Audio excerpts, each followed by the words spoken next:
আমরা মানুষ সামাজিক জীব, সমাজবদ্ধভাবে আমরা বেড়ে উঠছি। আমরা যেখানে থাকি না কেন, একটি অপমৃত্যু আমাদের জীবনের সবচেয়ে বড়, অনেক বড় ক্ষতি। আপনারা জানেন আমাদের যে একজন নায়ক ছিল, চিত্রনায়ক কাঞ্চন, ইলিয়াস কাঞ্চন, ওনার ওয়াইফ কিন্তু আমাদের এই কক্সবাজার যাওয়ার পথে সড়ক দুর্ঘটনায় নিহত হয়েছিলেন। তার জন্য তিনি একটি সংগঠন দাঁড় করিয়েছিলেন, নিরাপদ সড়ক চাই। তো আমরা একটি দাবি বাস্তবায়নের জন্য নিরাপদ সড়কের পাশাপাশি চট্টগ্রাম কক্সবাজার মহাসড়ক যাতে 6 লাইন করা হয়, 6 লাইনে করার জন্য আমরা দীর্ঘদিন যাবৎ দাবি করছি। এই দাবির জন্য আমরা দক্ষিণ চট্টগ্রামে কক্সবাজার পর্যন্ত একটি মানববন্ধন কর্মসূচি পালন করছি ইতিমধ্যে। এই কর্মসূচিতে আমাদের অ্যাপেক্সিয়ানদের সহযোগিতা এই জন্য দরকার যে আমরা আগামীকালকে কক্সবাজার যাচ্ছি।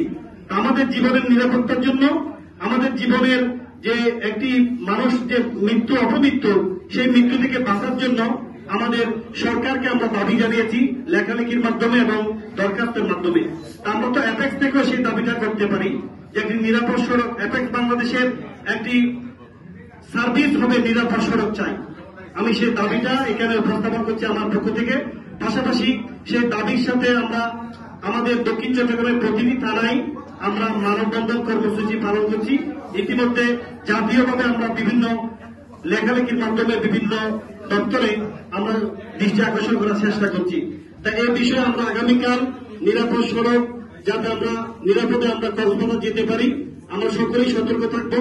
একজন মানুষ যখন মৃত্যু হয় একটি পরিবারের, সেই পরিবারে আর কোনো কিছুই থাকে না। যার বোন হারিয়েছে, ভাই হারিয়েছে, তাদের সারা জীবনেই সে মৃত্যুটা বয়ে বেড়াতে হয়, যেমনটি আমাদের ইলিয়াস কাঞ্চন বয়ে বেড়াচ্ছেন। এবং তারও একটি দাবি আমাদের চট্টগ্রাম কক্সবাজার মহাসড়কটি যেন 6 লাইনে উন্নীত করা হয়। আরেকটি বিষয় হচ্ছে, সেটি আমি সমাপ্ত করছি, আরেকটি বিষয় হচ্ছে আমাদের যে টিম লিডার করা হয়েছে, এই টিম লিডারের কাজটা হচ্ছে আমাদের মূলত আমাদের যে টিম করা হয়েছে সেই টিমকে ঐক্যবদ্ধ করে রাখা। ইতিমধ্যে আমাদের লেডিস যিনি ছিলেন আমাদের টিমের মধ্যে, উনি আমাদেরকে অ্যাপোলজি নিয়ে উনি চলে গিয়েছেন। বাকিরা আমার সাথে উপস্থিত রয়েছেন এবং তাদেরকে নিয়ে আমি নেতৃত্ব দিচ্ছি।